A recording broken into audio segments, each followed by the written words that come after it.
Good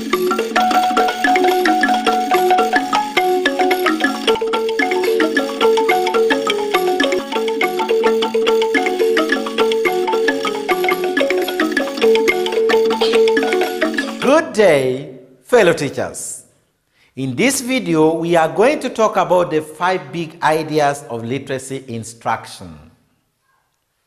Where do the 5 big ideas come from? In 1997, the United States Congress formed a national reading panel to review research on how children learn to read and which teaching methods are most effective. This panel reviewed over 100,000 reading studies to determine the most effective evidence-based methods for teaching children to read. Their final report states that the best approach to teaching literacy should include these 5 fundamental skills. Phonemic awareness, the ability to hear and manipulate sounds in words. Alphabetic principle, the ability to associate sounds with the letters and use these sounds to form words. Fluency, the effortless, automatic ability to read words in connected texts. Vocabulary, the ability to understand and use words to make meaning.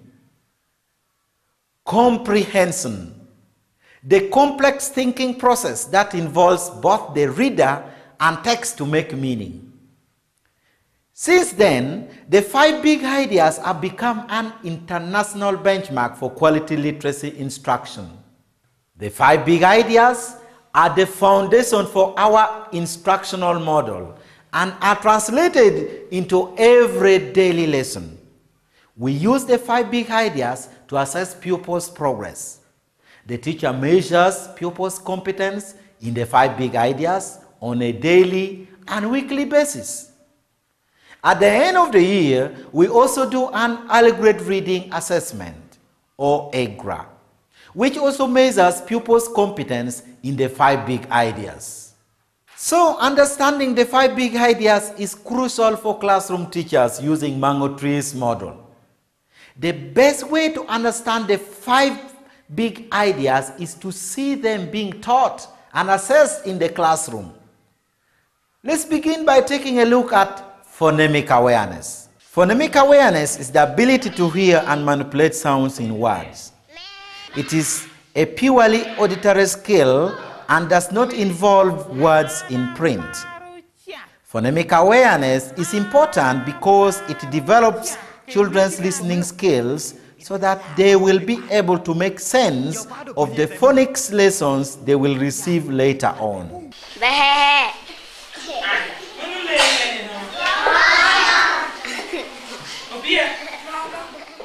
In P1 Term 1, teachers have a set of listening skills activities they do each week with their pupils during pre-reading, pre-writing time.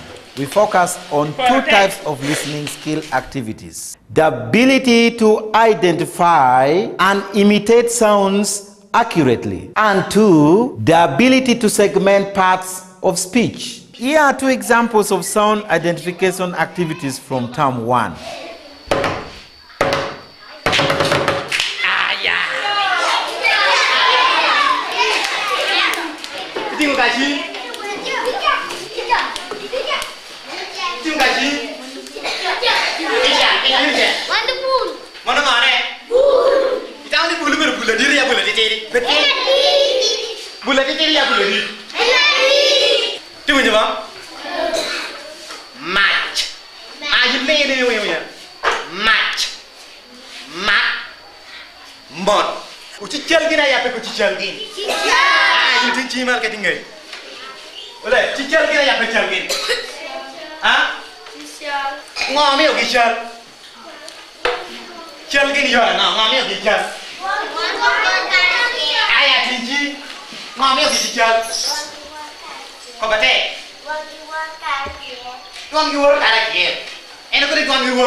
Ko bijate.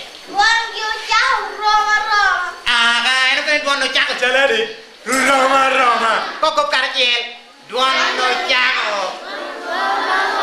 Awan do yi ko kane duan nó chắc. Chala. Duan nó chắc chơi đi. Ai duan nó chắc rồi duan nó. Tindo simal kali tinggal Duan nó chắc. Kan bro. Duan nó chắc nó ngọ. Ko bi kom ja ke wi. Ka đi duan nó chắc nó luôn đấy ngọ. Luôn đấy ngọ. Cái cốc gì cốc cái này mày chắc kìa. Ê, giờ cho con cốc cà đây Let's see two examples of segmentation activities from term 1. Amani da wana neno sentence amodu bungo. Inyikop jote winyuma. Neno sentence udu gingo. Baraka ukobini. Ana maruchak.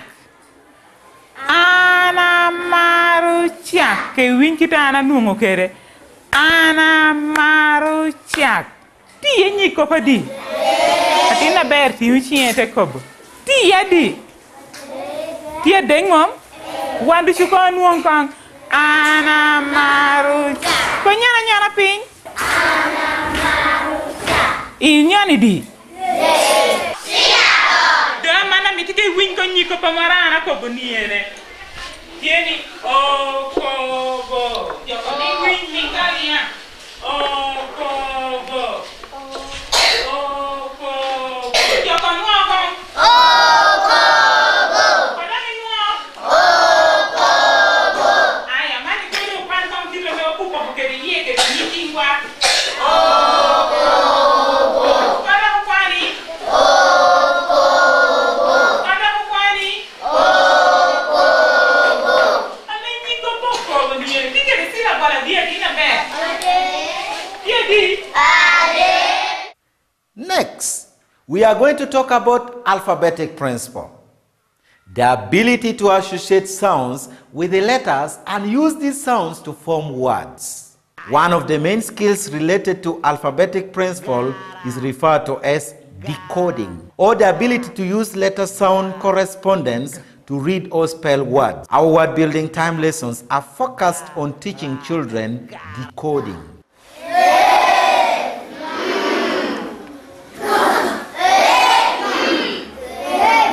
Ini tiu cimal kada kau ba. Apa ile Sara? Hah? Kop ko cara chiel. Decoding includes the ability to see a word, sound out individual letters, and read the word. We call this skill blending. Decoding also involves the ability to hear a word, break the word into its individual sounds, and spell the word. We call this skill segmenting. During word building time, pupils blend and segment words every day. We call the words pupils learn in this way built words, because they are building these words from the letter sounds they know. Alphabetic principle also includes the skills of reading from left to right and reading sight words. Pupils get daily practice in these two skills during story reading time. A sight word is a word that a pupil can read without blending the sound. A pupil recognizes a sight word by its shape. Each week, pupils learn to read a set of familiar, high-frequency words by sight. The third big idea we call fluency, the effortless, automatic ability to read words in connected texts. We teach fluency during story reading time and creative writing time. Reading with fluency is a core component of story reading time. Pupils start by reading the story together with the teacher.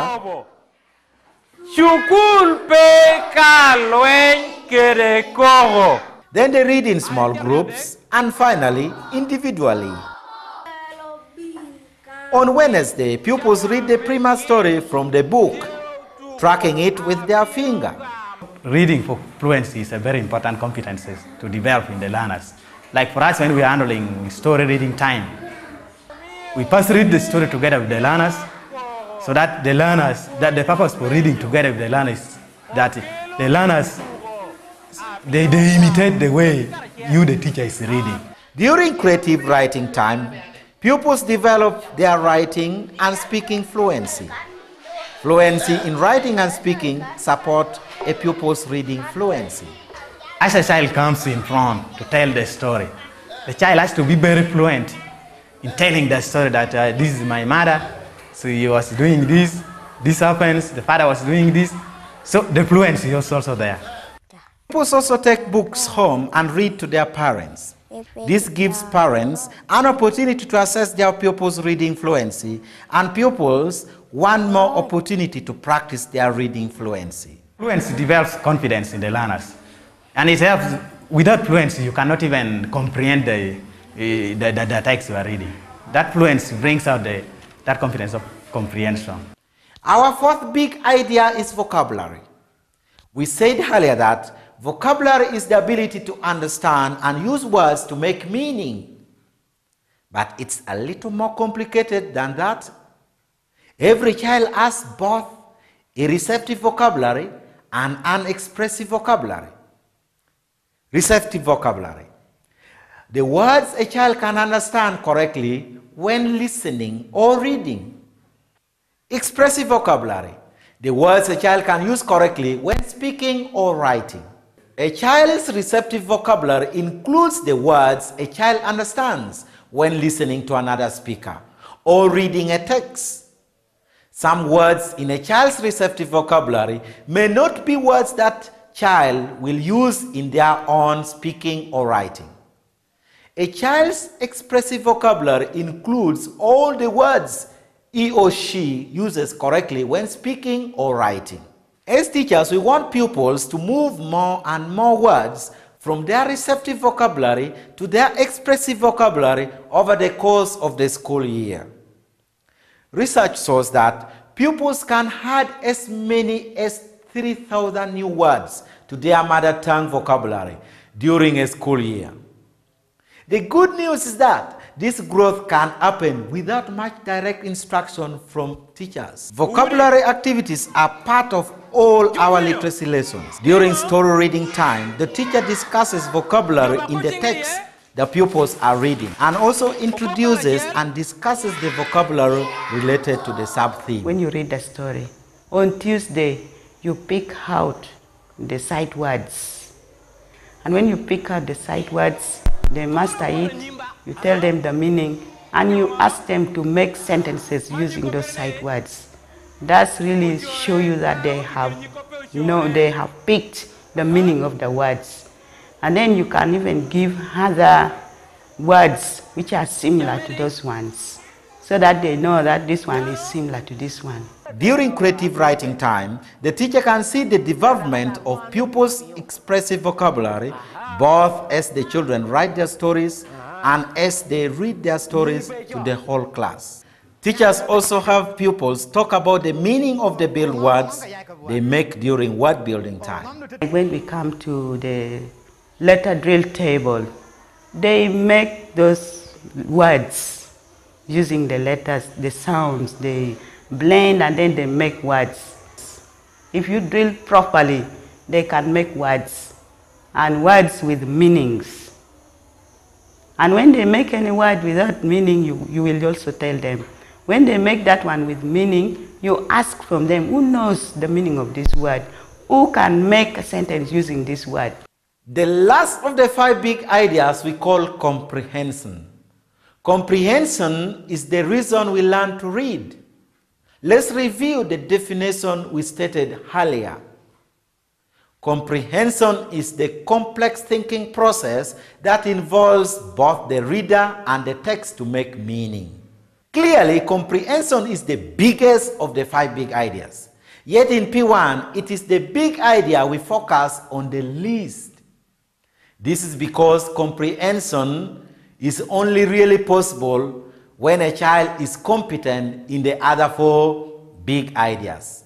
Nevertheless, let's look at some activities teachers do that build pupils' ability to comprehend a text. After pupils read the primer story on Monday and the class story or reader story on Thursday, the teacher asks pupils a series of comprehension questions. The first 2 questions are fact-based and test pupils' recall of the story. The third and fourth questions are open-ended questions that may not have one correct answer. They also link the story the pupils have read to the sub-theme for the week. During story reading time, we also teach the story.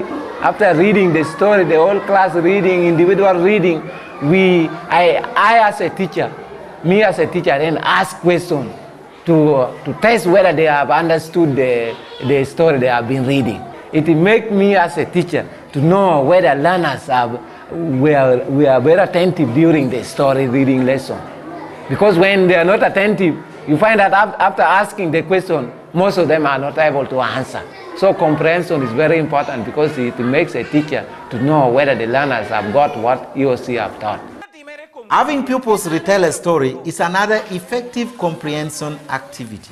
So there you have it. The 5 big ideas of literacy instruction as demonstrated in P1 classrooms. Let's quickly review the ideas we have discussed in this video. Phonemic awareness includes the following listening skills. 1. Sound identification and imitation activities. 2. Segmenting parts of speech activities. Alphabetic Principle includes the following literacy skills. 1. Decoding, that is, reading and spelling new words. 2. Reading from left to right. And 3. Reading sight words. Pupils develop reading fluency during story reading time. Writing and speaking fluency are addressed during creative writing time.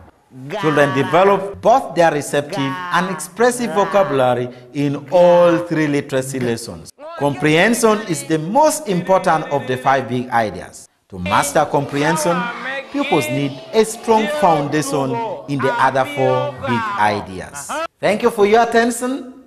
Have a nice day.